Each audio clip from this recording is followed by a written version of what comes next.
नमस्कार दोस्तों, historic TV Hindi channel में आपका स्वागत है। आज की इस वीडियो में बहुत खास चीज आपको जानने को मिलेगी, ऐसी बात जिसे आप हमेशा जानना चाहते हैं। और वो बात है, क्यों वर्जित है मक्का मदीना में गैर मुस्लिमों का प्रवेश, यानी जो मुस्लिम नहीं है उन्हें मक्का मदीना में क्यों जाने से मना किया जाता है। इससे संबंधित और भी कई बातें हम जानेंगे कि क्या वाकई में वहाँ पर शिवलिंग है, और भी बहुत सारी बातें जानेंगे।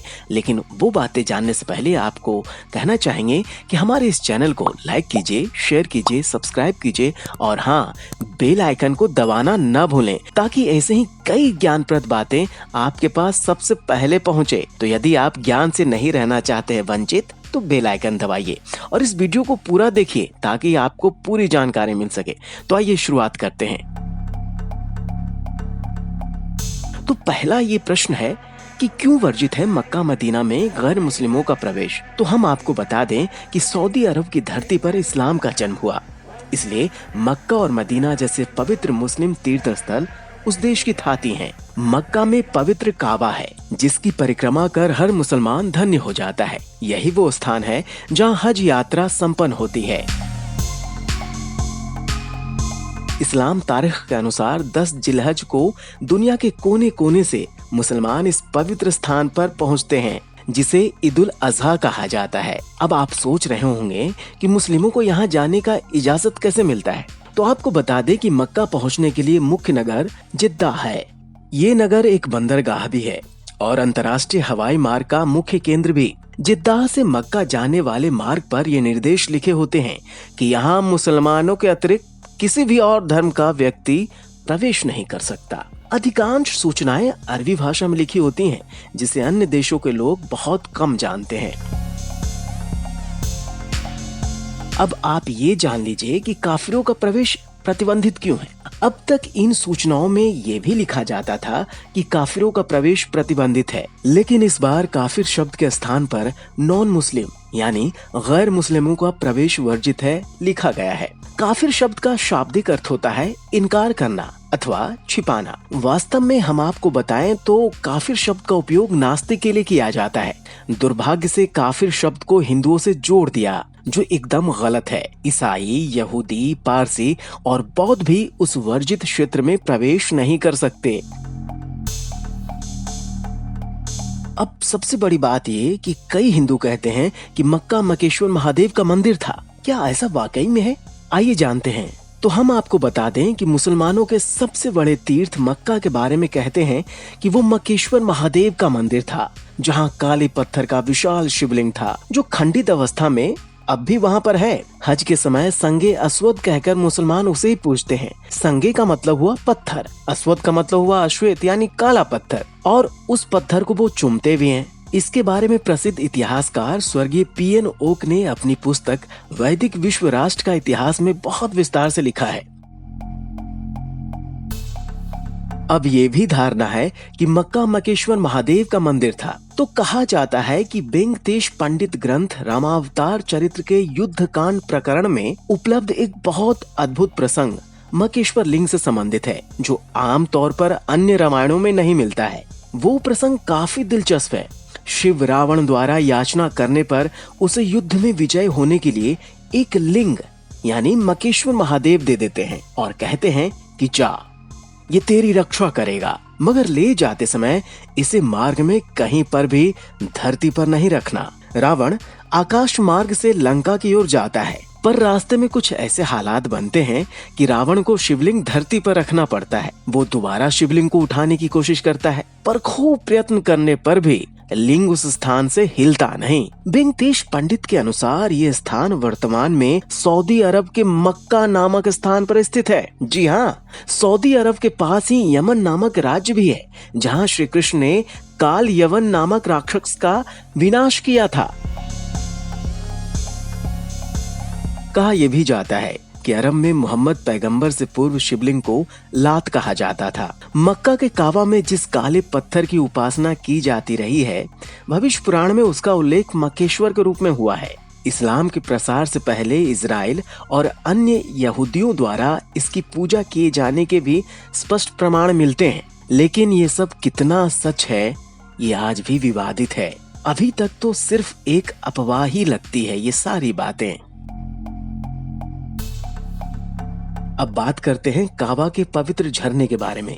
एक और धारणा बहुत प्रसिद्ध है कि काबा से जुड़ी है पवित्र गंगा। जैसा कि सभी जानते हैं कि भारतीय संस्कृति में शिव के साथ गंगा और चंद्रमा के रिश्ते को कभी अलग नहीं किया जा सकता। जहाँ भी शिव होंगे पवित्र गंगा की अवधारणा निश्चित ही मौजूद होती है। काबा के पास भी एक पवित्र झरना पाया जाता है। इसका पानी भी पवित्र माना जाता है। इस्लामिक काल से पहले भी इसे पवित्र आबे जमजम ही माना जाता था। आज भी मुस्लिम श्रद्धालु हज के दौरान इस आबे जमजम को अपने साथ बोतल में भर कर ले जाते हैं। ऐसा क्यों है कि कुंभ में शामिल होने वाले हिंदुओं द्वारा गंगा जल को पवित्र मानने और उसे बोतलों में भरकर घरों में ले जाने तथा इसी प्रकार हज की इस परंपरा में इतनी समानता है, इसके पीछे क्या कारण है? मेरी माने तो ये महज एक सुंदर इत्तेफाक ही है जिसे हम तोड़ मरोड़ रहे हैं। सिख धर्म के प्रथम गुरु नानक ने जीवन भर हिंदू और मुस्लिम धर्म की एकता का संदेश दिया और यातायात के बेहद कम साधनों वाले उस दौर में भी पूरे भारत ही नहीं, आधुनिक इराक के बगदाद और सऊदी अरब के मक्का मदीना की भी यात्रा की। अब ये प्रश्न उठता है कि गैर मुस्लिमों को प्रवेश की अनुमति क्यों नहीं है मक्का में? इस सवाल का जवाब डॉक्टर जाकिर नाइक की जुबानी आपके सामने रखने की कोशिश है। डॉक्टर जाकिर नाइक ने इस्लाम पर काफी रिसर्च करी है और कई किताबें भी लिखी हैं। उनके हिसाब से ये सच है कि कानूनी तौर पर मक्का और मदीना शरीफ के पवित्र नगरों में गैर मुस्लिमों को प्रवेश करने की अनुमति नहीं है।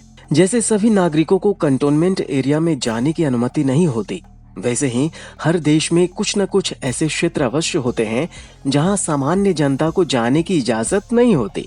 सैनिक छावनी में केवल वही लोग जा सकते हैं जो सेना अथवा प्रतिरक्षा विभाग से जुड़े हों। इसी प्रकार इस्लाम के दो नगर मक्का और मदीना किसी सैनिक छावनी के समान महत्वपूर्ण हैं और पवित्र भी हैं। इन नगरों में प्रवेश करने का उन्हें ही अधिकार है जो इस्लाम में विश्वास रखते हों। अब जान लेते हैं कि मक्का और मदीना में प्रवेश का वीजा कैसे मिलेगा। जब कोई व्यक्ति किसी अन्य देश की यात्रा करता है तो उसे सर्वप्रथम उस देश में प्रवेश करने की अनुमति पत्र प्राप्त करनी पड़ती है। प्रत्येक देश के अपने कायदे हैं, कानून हैं जो उनकी जरूरत है और व्यवस्था के अनुसार होते हैं तथा उन्हीं के अनुसार वीजा जारी किया जाता है। जब तक उस देश के कानून की सभी शर्तों को पूरा न कर लिया जाए तब तक उस देश के राजनयिक कर्मचारी वीजा जारी नहीं करते। वीजा जारी करने के मामले में अमेरिका अत्यंत कठोर देश है, विशेष रूप से तीसरी दुनिया के नागरिकों को वीजा देने के बारे में। अमेरिकी आवर्जन कानून की कड़ी शर्तें हैं जिन्हें अमेरिका जाने के इच्छुक को पूरा करना होता है। जैसे सिंगापुर के इमिग्रेशन फॉर्म पर लिखा होता है, नशे की वस्तुएं स्मगल करने वाले को मृत्यु दंड दिया जाएगा। यदि मैं सिंगापुर जाना चाहता हूँ तो मुझे वहाँ के कानून का पालन करना होगा। मैं ये नहीं कह सकता कि उनके देश में मृत्यु दंड का निर्दयता पूर्वक और क्रूर प्रावधान क्यों है। मुझे तो केवल उसी अवस्था में वहाँ जाने की अनुमति मिलेगी जब तक उस देश के कानून की सभी शर्तों के पालन का मैं इकरार न कर लूं। तो कुछ इसी प्रकार के शर्तें, कुछ ऐसी ही परिपाटी मक्का और मदीना में प्रवेश करने के लिए भी हैं। मक्का और मदीना का वीजा अथवा वहां प्रवेश करने की बुनियादी शर्त ये है कि मुख से ला इलाहा इल्लाहु मोहम्मद उर सल्लाही, यानी कोई ईश्वर नहीं है सिवाय अल्लाह के और मोहम्मद सल्लाह अल्लाह के सच्चे संदेशता हैं। ये जो लाइन है ला इलाहा सल्लाहु मोहम्मद उर सल्लाही, ये कहना होगा। ये कहकर मन से अल्लाह के एकमात्र होने का इकरार किया जाना होगा और हजरत मोहम्मद यानी सल्लाह को अल्लाह का सच्चा रसूल स्वीकार करना होगा। दोस्तों, अगर आपको ये वीडियो पसंद आया हो तो कृपया कर लाइक कीजिए, शेयर कीजिए, सब्सक्राइब कीजिए और हाँ, बेल आइकन को दबाना न भूलें ताकि ऐसे ही कई महत्वपूर्ण बातें सबसे पहले आपके पास पहुंचे और आप ज्ञान से वंचित न रह जाएं। तो आज के लिए इतना ही। अगले अंक में हम फिर आएंगे एक बहुत ही महत्वपूर्ण काम की बात को लेकर। रखिए अपना ख्याल। नमस्कार।